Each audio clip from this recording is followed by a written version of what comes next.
Good day. So today we will tackle about the Harvard chart.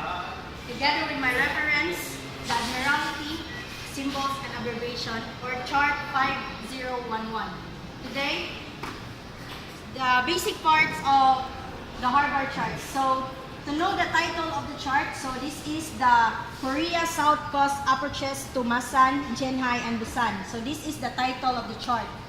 And this is the scale of the chart. So the Harvard chart has 75,000 scale.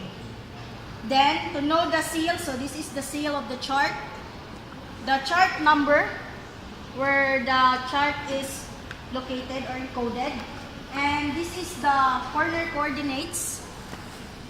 Corner coordinates to know the latitude and longitude.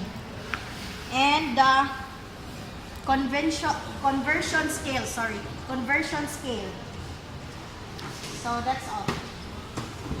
Thank you.